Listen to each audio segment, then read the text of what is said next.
Aujourd'hui, dans la Minute Politique, je vais vous parler de la place des animaux dans la campagne municipale à Reims. Pour nos boules de poil, les candidats à Reims ne manquent pas de propositions, certains estiment même que cette cause doit dépasser les clivages politiques. Et l'une des premières mesures qui a fait beaucoup parler d'elle sur les réseaux sociaux concerne la création d'un cimetière pour animaux. Cette mesure est portée par la candidate RN Anne-Sophie Frigou, qui propose d'offrir une sépulture digne aux animaux. Stéphane Lang, candidat LR sans investiture, porte lui aussi cette mesure dans son programme. Pour rappel, le maire sortant, Arnaud Robinet, candidat à sa succession, avait fait mention de cette mesure dans son programme en 2020, mais elle ne s'est pas concrétisée. Aujourd'hui, elle ne figure plus à son programme. Autre mesure en faveur des animaux qui rassemble plusieurs candidats, il s'agit du développement et de la création de caniparks au sein de la ville de Reims. Concrètement, il s'agirait d'espaces étendus où les animaux pourraient se dépenser et faire des parcours d'agilité. Cette mesure est portée par Patricia Corradel, candidate LFI, Stéphane Lang, Arnaud Robinet, mais également le socialiste Éric Quénard. Aussi, parmi les mesures avancées par les candidats figure le traitement des pigeons. Souvenez-vous, en 2022 et en 2024, l'association PAZ,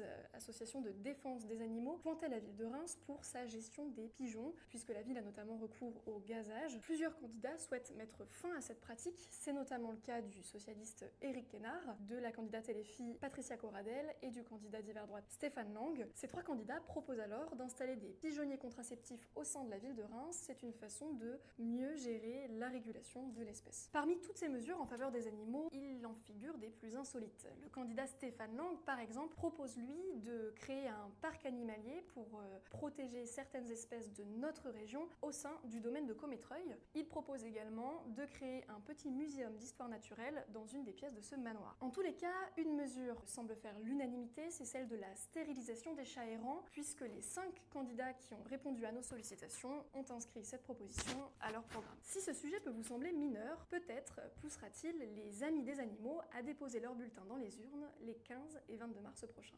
Rendez-vous la semaine prochaine avec votre journaliste Olivier Durand pour la Minute Politique.